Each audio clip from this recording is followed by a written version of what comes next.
Just in time for Proctor to say, "Oh snap, Glenn."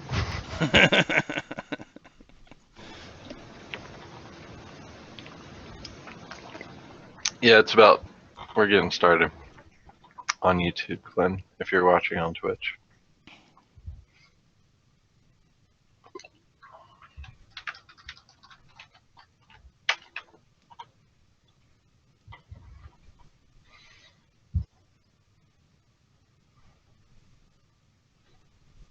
Yep, we are live and on the air on both, it looks like.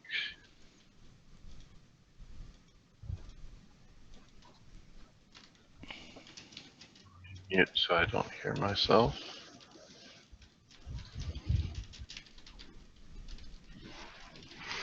There we are. So welcome to the Foolish Tech Show. It is a Tuesday morning. We're here mainly to provide you with support and answer any questions about our products and services. If you have any of those, feel free to join our chat at foolishtechshow.com. Otherwise, we'll be talking about random stuff. So how's everybody doing this morning? Morning, Glenn.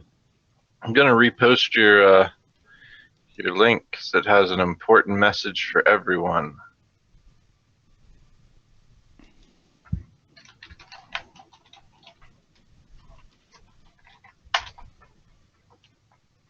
That's a good song there. And an important message.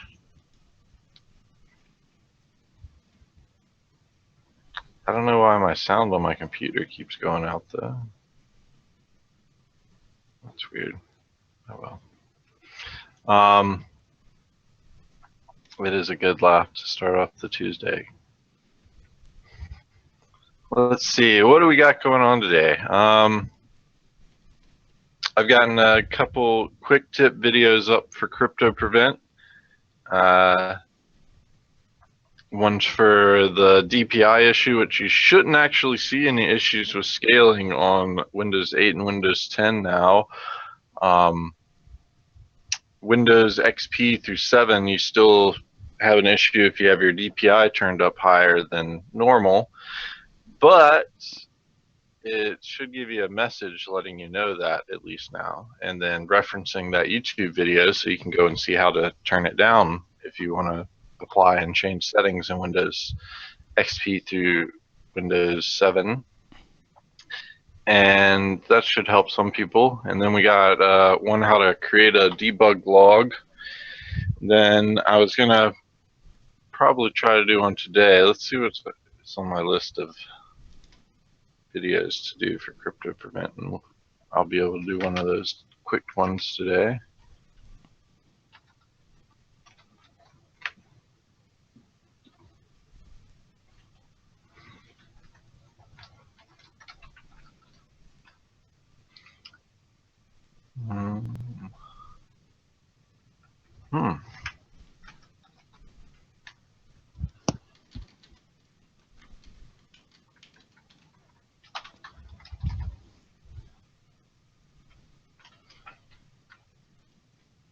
Now I've lost my page of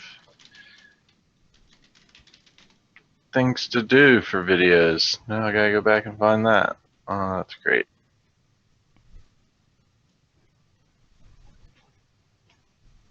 Let's see. I know I gotta do one on the bulk creator and the white label creator, so those are two of them, but those are long videos. Those are definitely not gonna be quick tips. And then I can't even remember some of the other ones I had up there, but I got a pretty good list of ones waiting and wait to do, so good there. And still working on the management console, so trying to get something to come out for that, but still a little ways off on even be able to put that out as a beta if we go that route for it. And let's see if there's anything else going on in the world.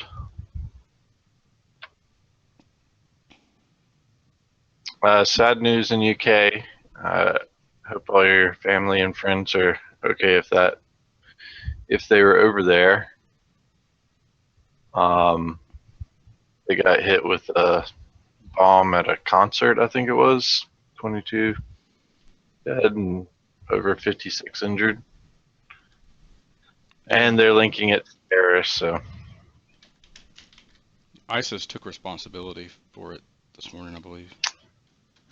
Yeah, they can take responsibility for anything pretty easily. So. Yeah, even if they weren't responsible, they might take responsibility. Yeah, it was successful. We did it. We definitely did it. It failed. No, wasn't us. Yeah.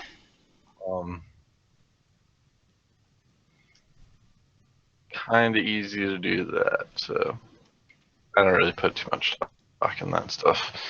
But it was a sad event, and hope if you have any family or friends there that they weren't affected. I thought this was pretty interesting news. Hey, Future Secretary. So it looks like Windows 7 was the big one that got hit by the WannaCry virus, according to Kaspersky's data on it. Windows 7 x64 edition. I'm assuming that's actually Pro. So yeah. Windows 7 Pro and Windows 7 32 and 64-bit Pro were the ones majorly hit by that. And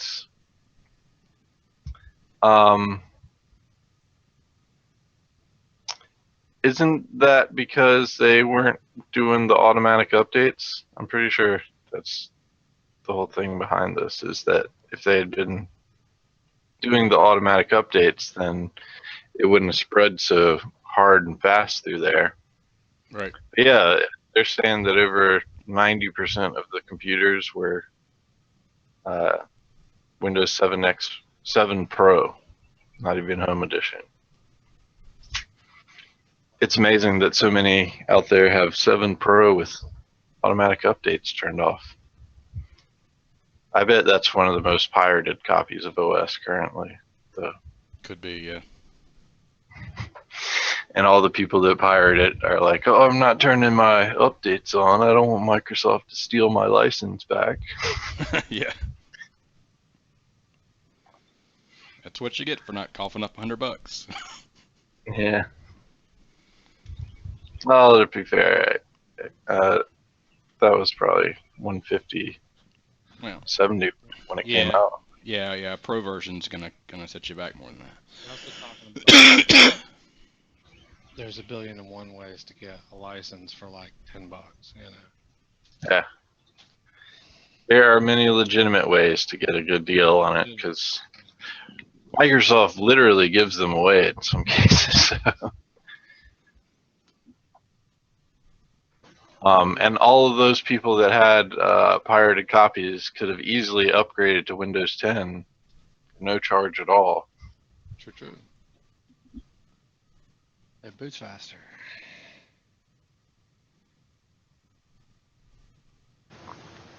It is. It is, Nick. You're not? Uh-oh. I think you're very, very soft. At least you're on our side here. Yeah, a little soft. Oh. Little soft. Mm-hmm. As opposed to a Microsoft. Yikes.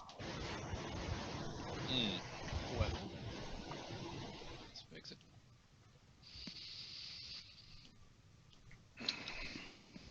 How about now? Much better. I know that's too loud. I know, it's fine on this side. Until I quit mumbling. Well, until your desktop sounds make noise. I was going to say, if you get me excited, then you'll be in for a problem.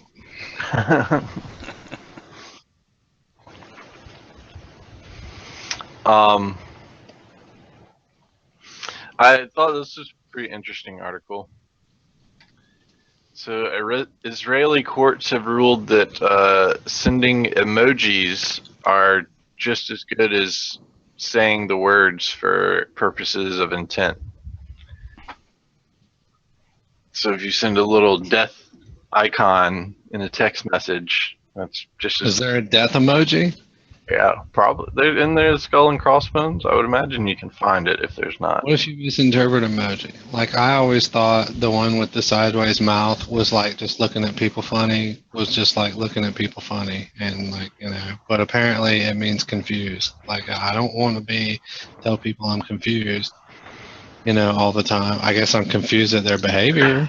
Well, But then like, and then the poo emoji is actually chocolate ice cream. And I thought it was poo. So how do you? Was that just as good if the words don't even mean what you think they do?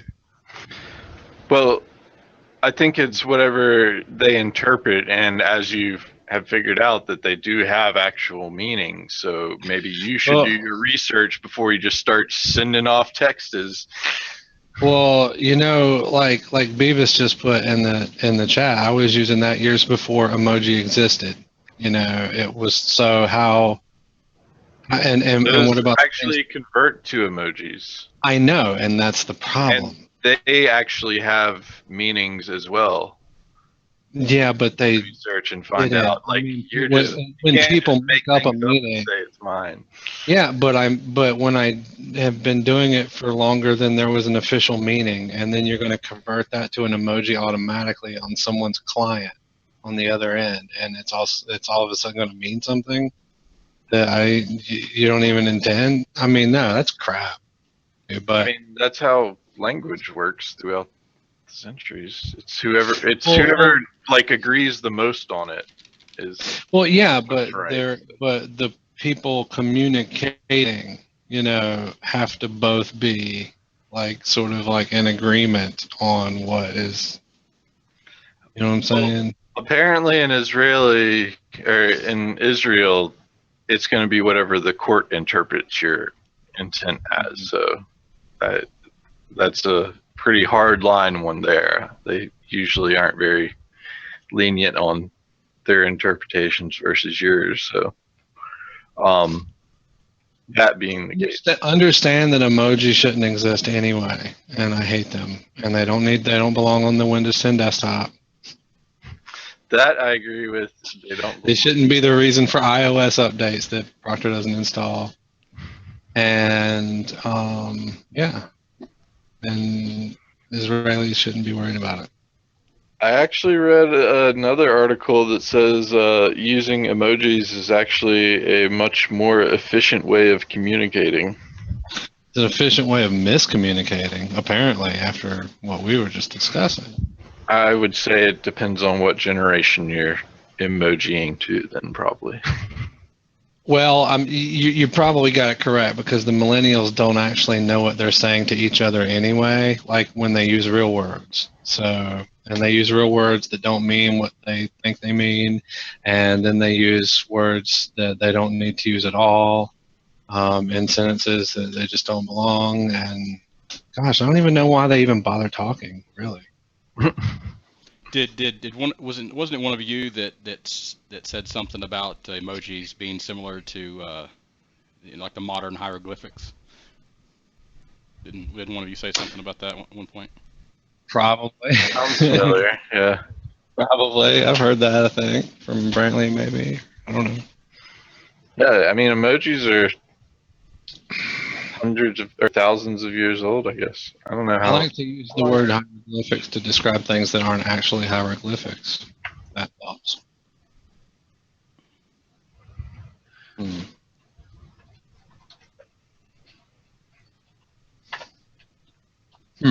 Yeah, but they don't even know their words to their own language, Glenn. Thousands years.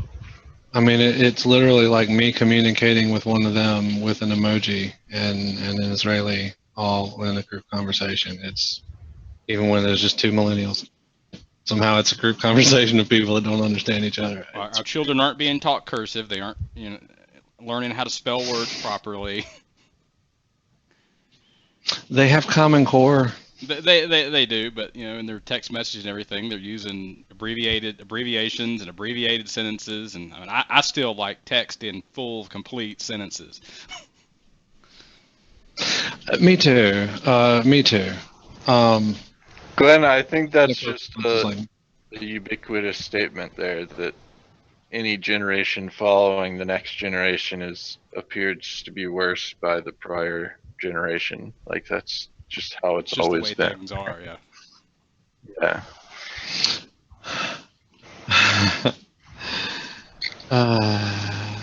Because all they hear is get off my lawn, and all you're saying is, hey, I worked most of my life to be able to afford this lawn, and then I tried to keep it nice and crimped and clean, and I don't want people trampling on it. So there's no, I'm literally saying get off my communicational lawn. differences. I don't want you here. Go away. I don't want to know you exist. You don't technically have a lawn, so you're cut out of that one. You got a patch. But it's patch. funnier when you shake my head outside.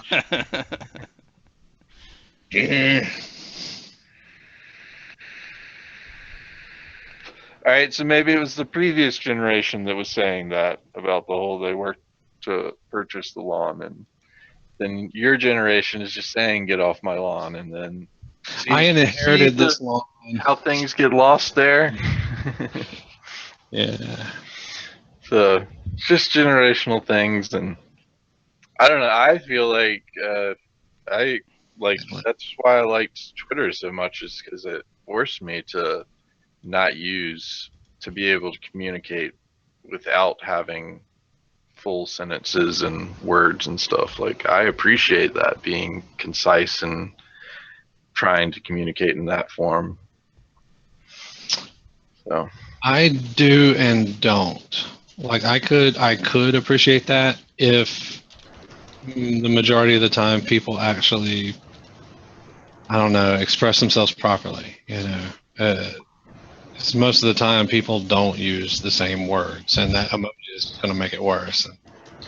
Like generally, there has to be several sentences to describe one thought, just because one tiny little minuscule thought, just because. Well, first off, our thoughts are a lot more complex than a couple of words or even a picture sometimes. But it's the like this thought right now, I can't get out. I need a while on this one. I can't do it on Twitter. well, if you had a picture, you might be able to express it better. If I had a picture, it would really just it would be hieroglyphics. That's what, like you got a little person fighting language or something. It would be hieroglyphics fighting like Japanese vocabulary, fighting like on a backdrop of some weird alphabet soup of some sort. Anyway. Beavis says, funny hearing this coming from the man that used to just say, Hulk smash! Instead of expressing things that upset him.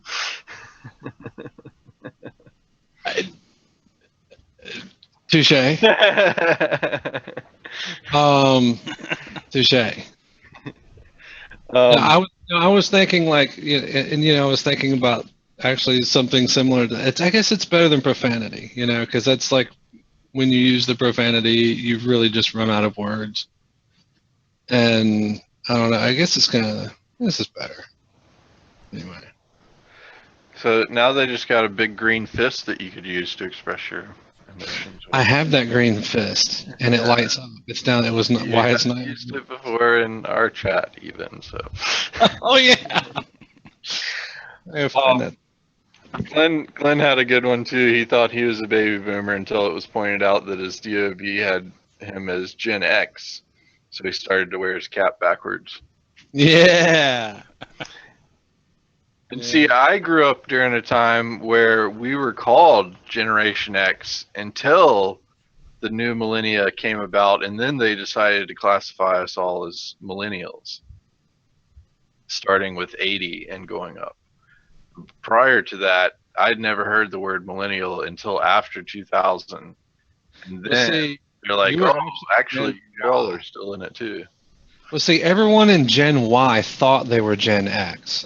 That's the other thing, and you just did it. But now they're, I guess, lumping Gen Y in with millennial, and then, like, I heard somebody complaining about that the other day. Well, see, this, I think, is another situation of emojis, because it makes absolutely no difference. There is no generational lines. Like, generations is the succession of a lineage, and those are constantly happening throughout the course of time. So there's no one set generation, and really no one is classified by their generation entirely. Like, I think, well, no, I mean, I think there is actually. I mean, technically, I think a generation is 40 years supposed to be. Gosh, but it changes all of the time. yeah, they don't. It's not. There's nothing behind it, like, other than just using it as a picture to classify a set of thoughts about something.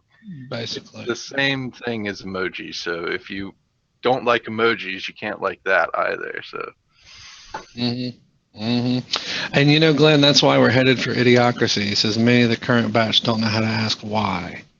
That's why. That's just another reason why we're headed for the movie Idiocracy. That whole future, and it's coming so fast. Such a visionary movie. My kids sure know how to ask why all the time. Yeah, but well, they don't really listen to the answer. They're not really asking why. They're just annoying. They do. Yes, they do. Oh, they do. Oh yeah, they do. And you have to explain in great detail. I think they've asked me why before too. I think I know what you're saying, but it's not what I'm saying. I guess we're saying that there's a problem with communication here, isn't there?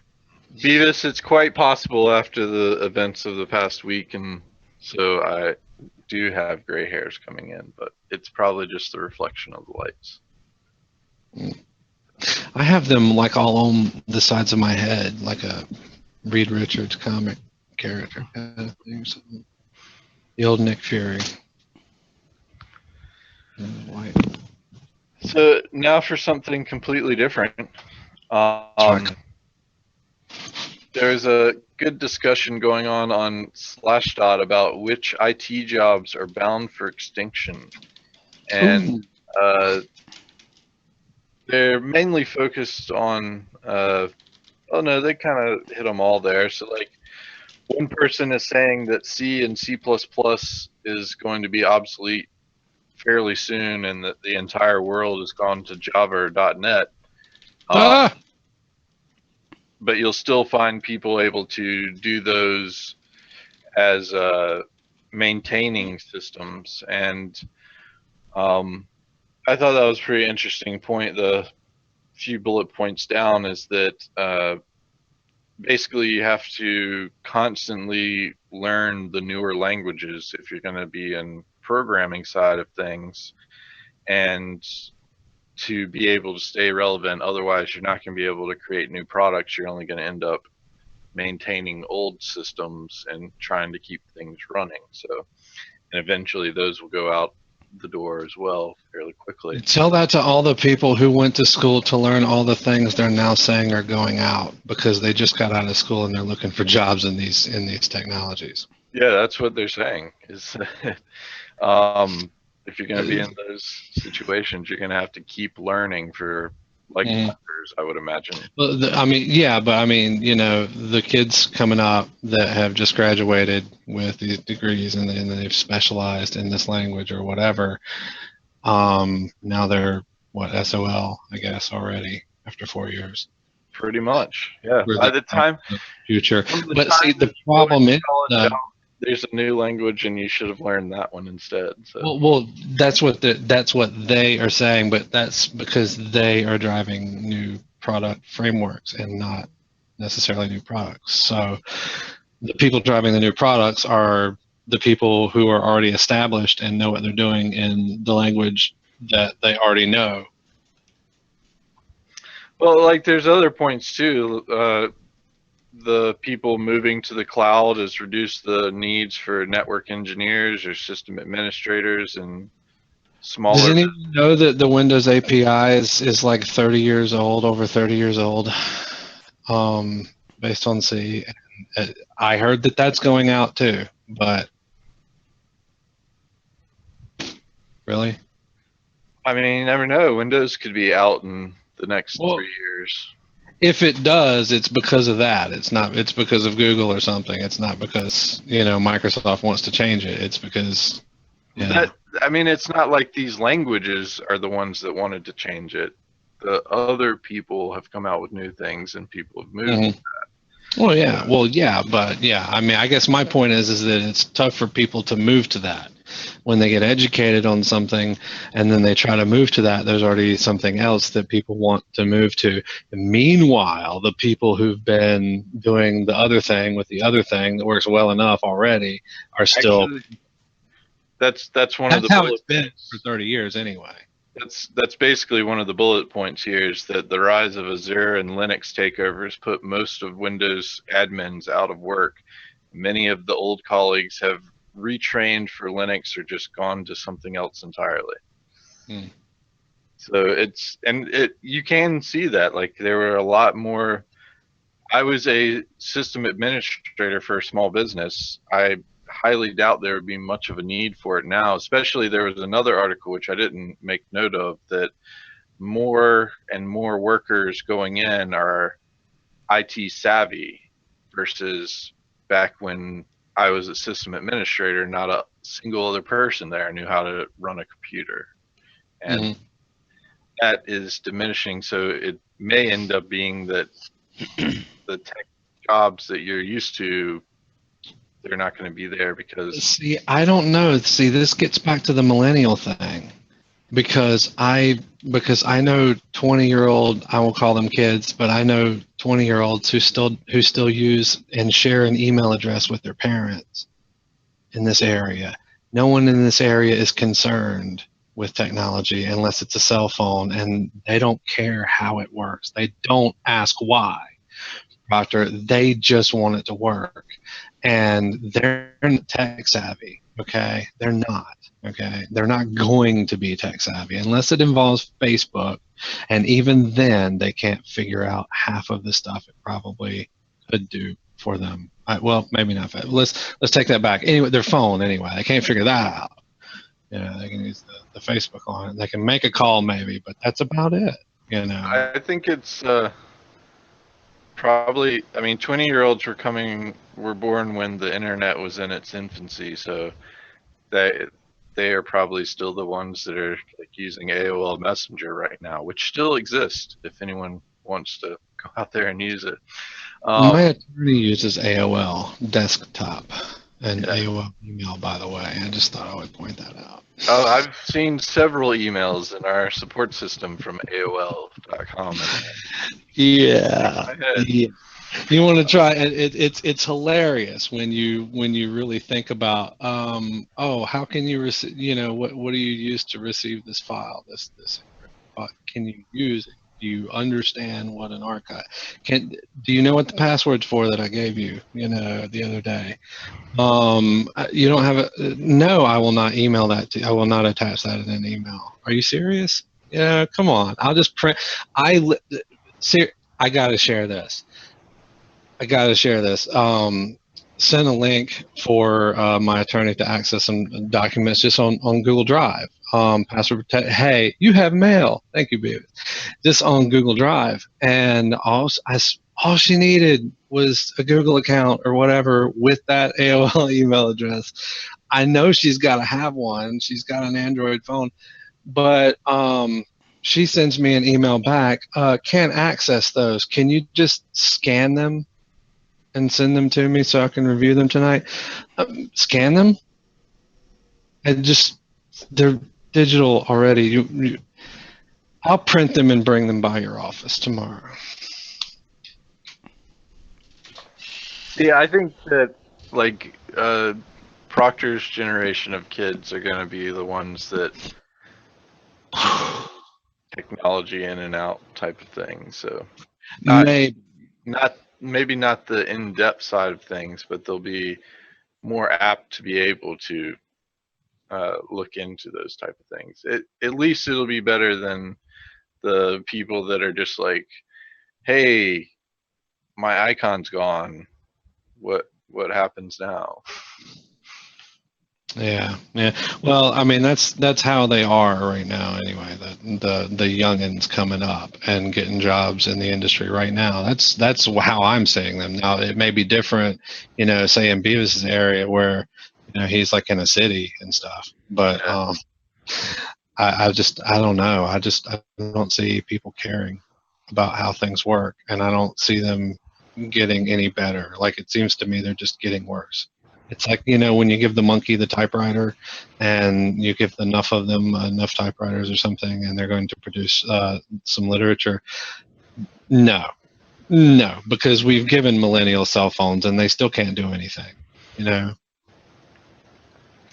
So, Maybe, but anyway, another completely different topic. I think this is going to be the greatest thing ever. Far Cry 5 is coming out, and they're going to be based in America. All the other mm, Far Cries so far have been based on tropical islands or remote locations like Africa and Nepal. This is going to be the first one based on Montana. no way. It's going to be amazing. If you watch that teaser trailer, you can already tell that you're going to have to completely upgrade your computer to be able to look like what that teaser trailer shows you. But it looks phenomenal, and Mm. Far Cry Wow. has never let anyone down. So Awesome. Ish. 5, huh? yeah, unlike Half-Life that has was great, but they haven't come out with new ones. Like Far Cry came out after Half-Life 1, and they're already on 5, and Half-Life is on 2. Probably never will see a third, which is unfortunate.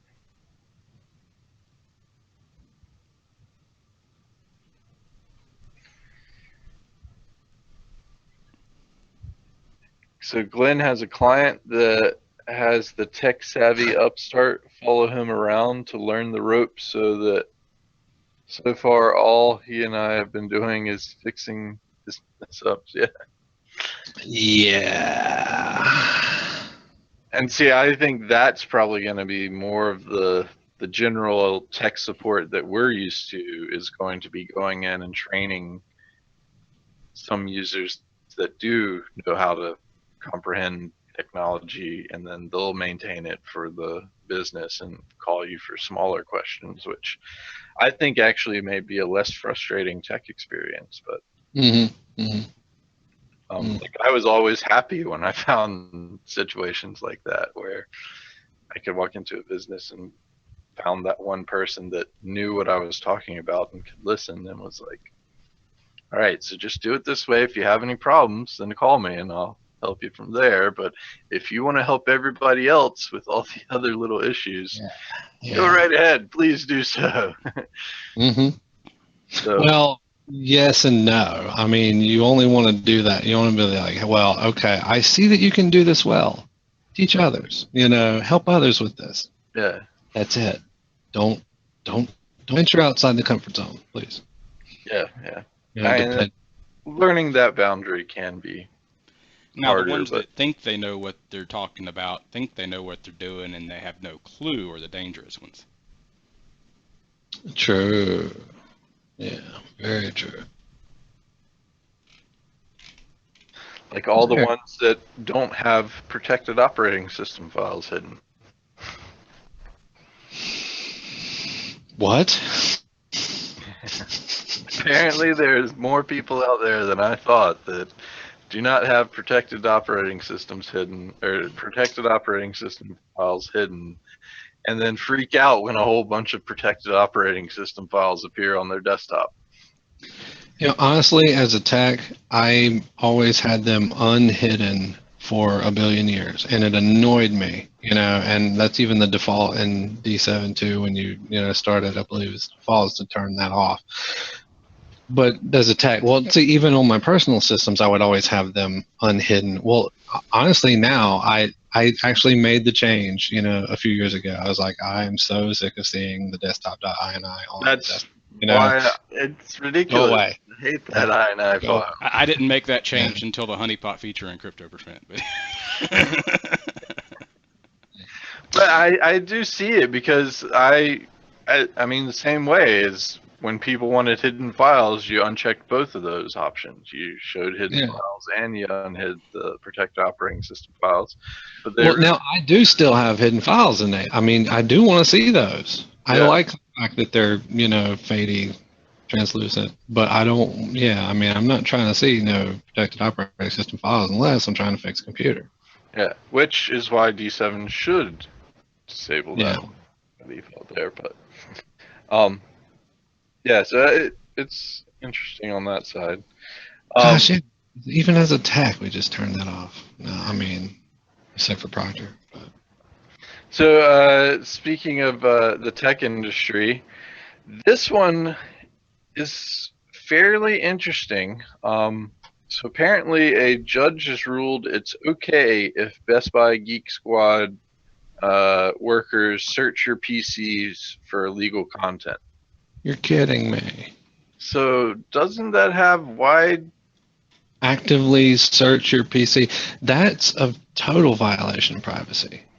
You would think so. Like, hey, that's. I mean, if you take your vehicle to a mechanic, is it okay for them to search your glove box? I didn't think so. I didn't think that was at least.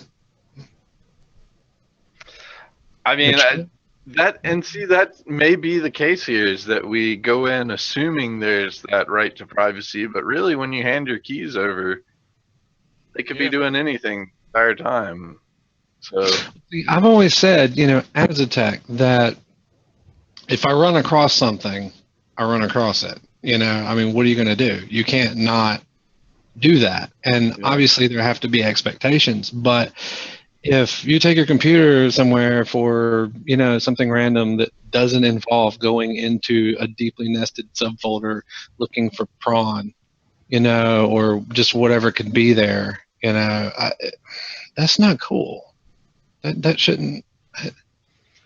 Well, this was all based off of the fact that it came out that the FBI had been essentially offering rewards to Geek Squad for tips on illegal content like child pornography, which is the big thing. And I think that's dangerous that they're going so far reaching with that. Like, as soon as child pornography is mentioned, you're not allowed to say anything against it or like impose on it in any way, all the way to the point where the FBI is allowed to run a child pornography site for like weeks just to trap other people that are using that site. Like, they took down the site, but they didn't take it down. They maintained it for several weeks to further capture people. Well, see, and that is a little different. Not like you go looking for these things, but yeah, I worked on at this store we worked at. I worked on a system once that had that as a desktop background, and so we called the cops.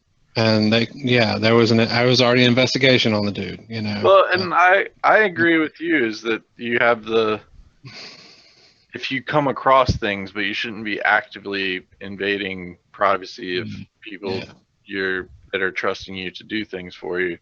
And I don't even think the background was that, but it was like suggestive enough, it was like suggestive enough to like open the videos folder and there it is, so. And I do want to point out that I by no means endorse child pornography, and I don't think it should exist, and I think they should take hard lines on it. It's just I'm worried about how they are handling it, like the same way I'm worried about how they're handling terrorism. Like, you can use that with wide lateral usage, and I don't know, it worries me about that. And I'm glad you mentioned that car thing, because I actually do remove everything from my car whenever I. Well, I do too. Yeah, I do too. And I assume that they're going to search my glove box and stuff. Yeah. And honestly, if I wasn't a tech, I would become a tech to avoid taking my computer to attack. I mean, just for that reason, or you start deleting stuff, but are you ever really sure? Because, people would delete stuff before they brought it in to Yeah. all the time, I mean, the recycle bin be full, of just junk.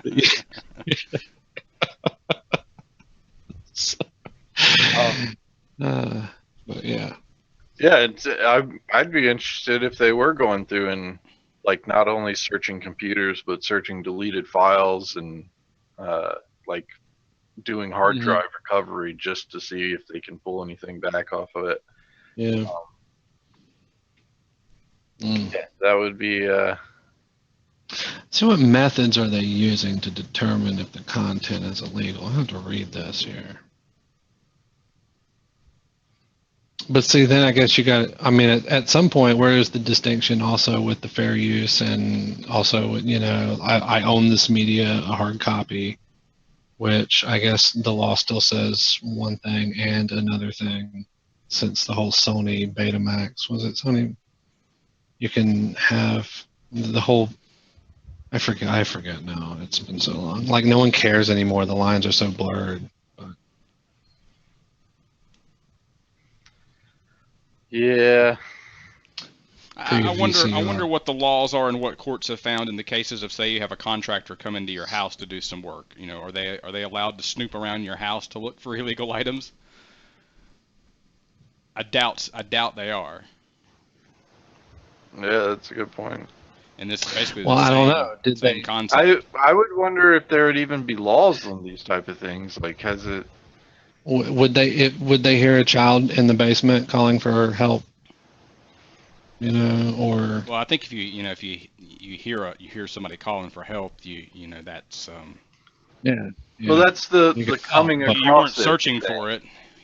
Yeah, but if you're like people's nightstand for, if you're a roofer and you're down in the basement and you find a dead body, that's a completely different scenario from hearing someone in the basement. So that's the difference there.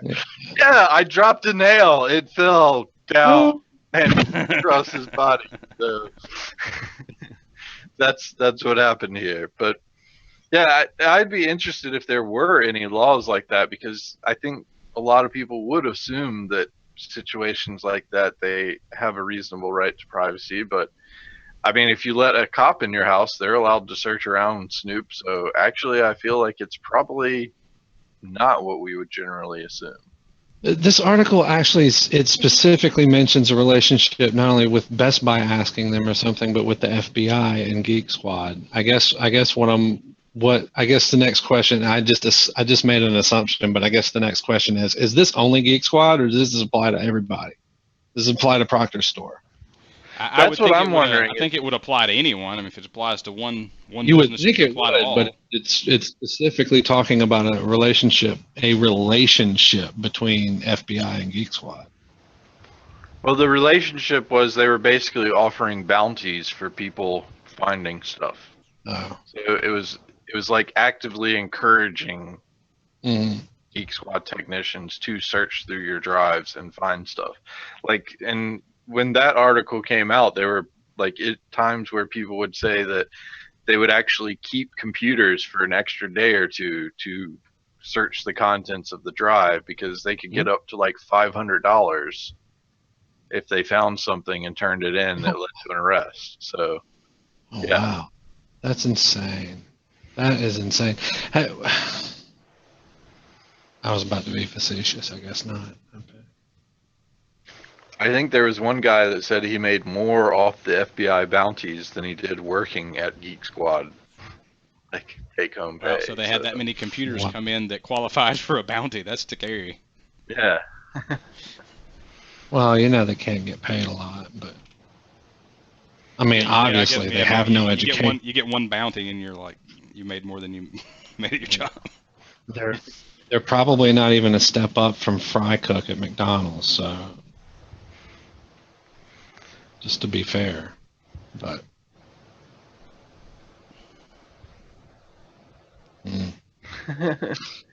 Jeez, Glenn. I don't have time to listen to that right now, but quite the interesting title. What's that? the YouTube link you just posted. Check this out.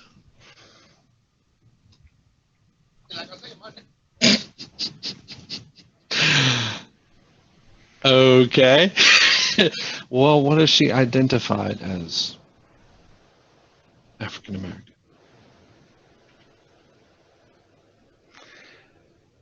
All right, yeah, I'll watch that later. So, GHacks had an interesting review come up that I hadn't seen this program before, and actually haven't had a chance to check it out or see how it works. There's a Windows and Office activation backup tool to back up your Windows and Office activation tokens. Yeah, there actually has been one. That shouldn't be new.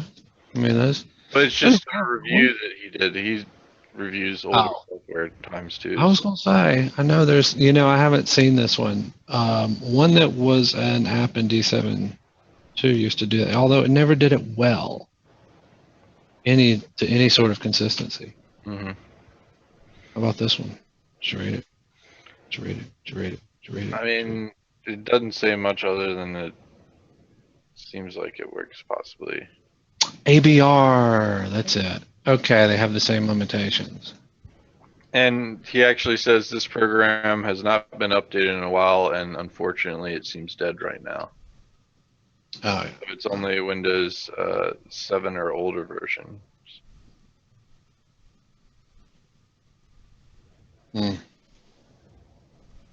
So, all those things about you may be asked to contact Microsoft by phone. I just want to go ahead and say, and a lot of people may realize, and a lot of people may, part of AutoFab's auto backup, really? Activation tokens? Huh. Yeah. It's new. On my brain, anyway. But the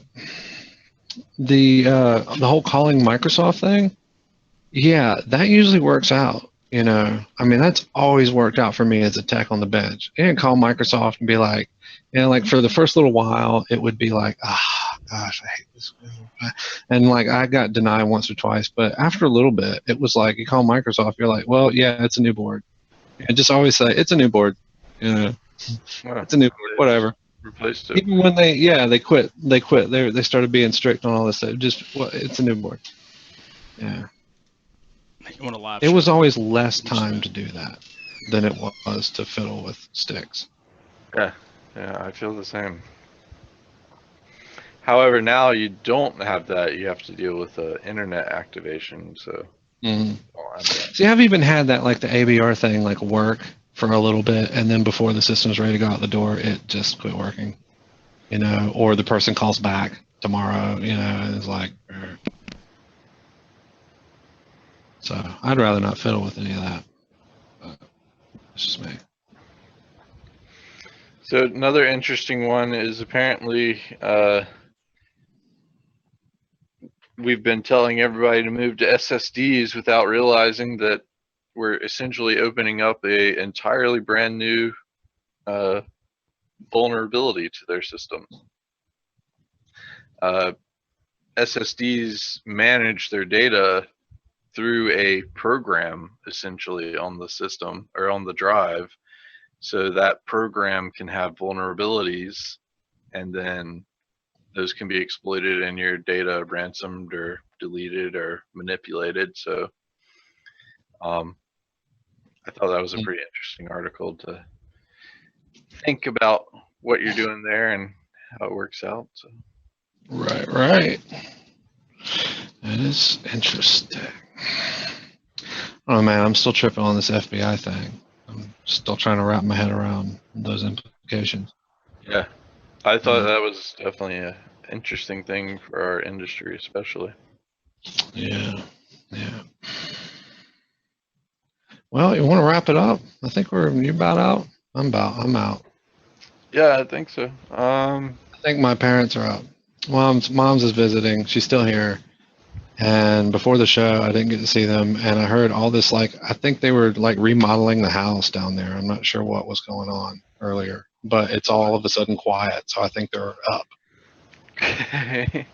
Well, I did have one last thing that I came across that's kind of interesting. So This is in relation to another article, which I don't have because I thought this one was more than enough to cover it, that the FAA, the lawsuit that was put against them when they pushed in the drone registration stuff, apparently they lost that case, and they're not, so you don't have to register your drones with the FAA anymore.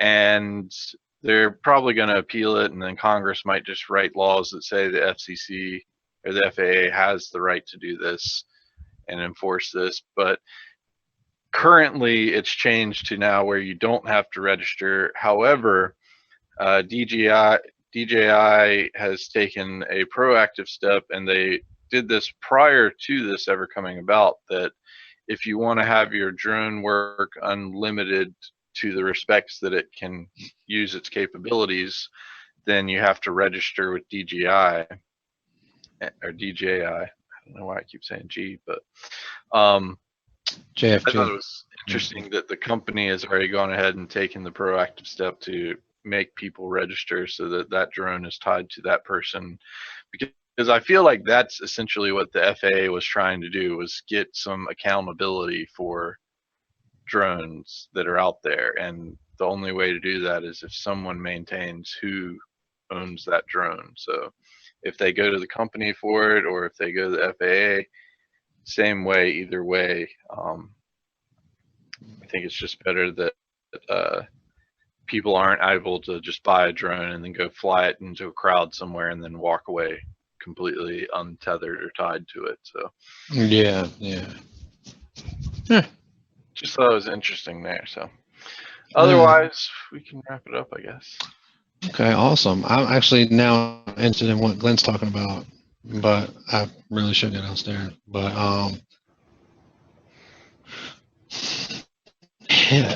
yeah. See, I would suspect third-party software, something. I mean, obviously, Yeah, that is weird, Glenn. if other PSTs are unaffected, and if it's always the same name of the PST, then I guess the location doesn't matter so much. But some third-party software trying to make those smaller and something like that, possibly. I would think maybe. Or just, I don't know. I would just wonder.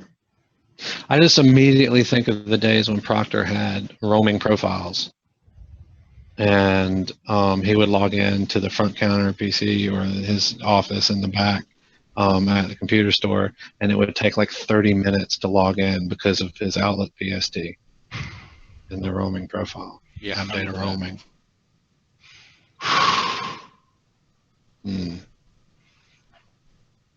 Good stuff. Those systems, different people, same network or same business network, or just random different customers.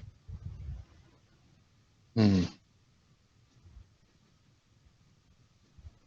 data and document well. Because see, when you get a PST list, I mean, it'll list all of the PSTs. I mean, different clients and locations.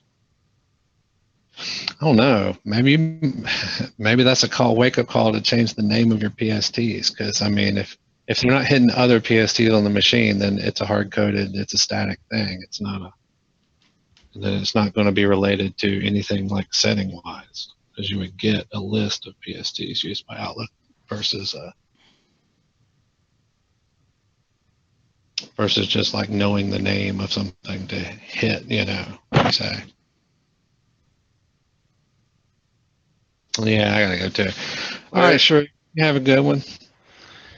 We're going as well. So thanks everybody for joining us. We'll be back on Thursday at 5 p.m. Hope everybody has a great week so far and continues on.